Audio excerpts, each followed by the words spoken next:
நல்ல காரியங்களில் ஒருத்தருக்கு ஒருத்தர் துணை நில்லுங்கள்.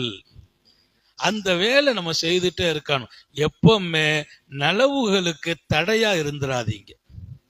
நல்லது நடந்தா அதை குறை சொல்லாதீங்க. அதுக்கு தடையா நம்ம இருந்துடக்கூடாது. அதுல குறைங்கிறது எதுல இல்லை நான் கேட்கிறேன்.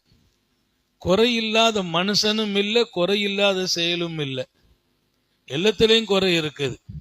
இமாம் கசாலி சொன்ன ஒரே ஒரு பாடத்தை மட்டும் சொன்னால் எல்லாருக்கும் புரியும். நீ என்ன குறை சொல்ல போகிறாய், யாரை குறை சொல்ல போகிறாய், ரெண்டையும் எடுத்து வச்சுக்கா. என்ன விஷயமா குறை சொல்ல போற, யாரை குறை சொல்ல போற, ரெண்டையும் வச்சுக்கா. அந்த ரெண்டையும் வச்சு அவர்கிட்ட போய் அந்த குறைய சொல்றதுக்கு முந்தி அதை அப்படியே உன் லைஃபுக்குள்ளவா, உன்னை பாரு, அந்த விஷயம் உங்ககிட்ட இருக்கான்னு பாரு, அந்த குறை உங்ககிட்ட இருக்கான்னு பாரு. அந்த குறை உங்ககிட்ட இருந்துச்சுன்னா நீ அவரை குறை சொல்றதுக்கு எந்த தகுதியும் இல்லையப்பா. அவரை குறை சொல்றது எந்த தகுதியும் இல்லையே. அவரை குறை சொல்ல போற, எதுக்கெடுத்தாலும் இந்த மனுஷன் தப்பா நடக்கிறாரு, கொஞ்சம் திரும்பி பாரு, அதே நிலை உங்ககிட்ட இருக்கும். நம்மளே இப்படிதான் இருக்கோம், முடிஞ்சு போச்சு. இமாம் கசாலி சொல்லுகிறார், எந்த குறை சொல்ல போகிறாயோ அந்த குறை அங்க சொல்லி விடாதே, அதுக்குள்ள ஒன்றை பார். அவர் எதுக்கெடுத்தான் டென்ஷன் ஆகுறாரு. கொஞ்சம் திரும்பி பார்த்தா நம்ம 100 இடத்துல டென்ஷன் ஆகியிருப்போம். அவரை விட மோசமா டென்ஷன் ஆகியிருப்போம்.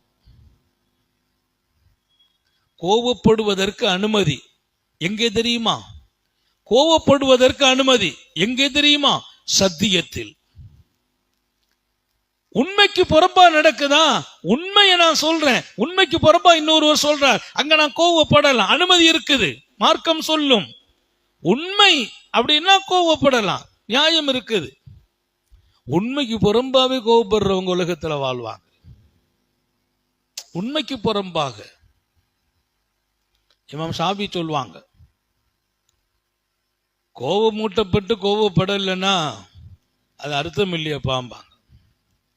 கோபம் கூடாதுதான், கோபம் கூடாது.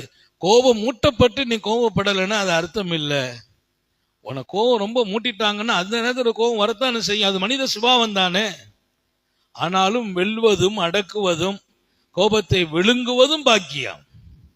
இங்கே ஒருவரை பற்றி நீ குறை சொல்ல முனையும் போது அதே குறையை சொல்றதுக்கு முந்தி பார், உனக்குள்ளே இருக்கும் நீ சரி செய்ய வேண்டிய இடம் அவர் அல்ல நீ என்றார்கள். உன்னைதான் சரி செய்யணும், நம்மை தான் சரி செய்யணும்.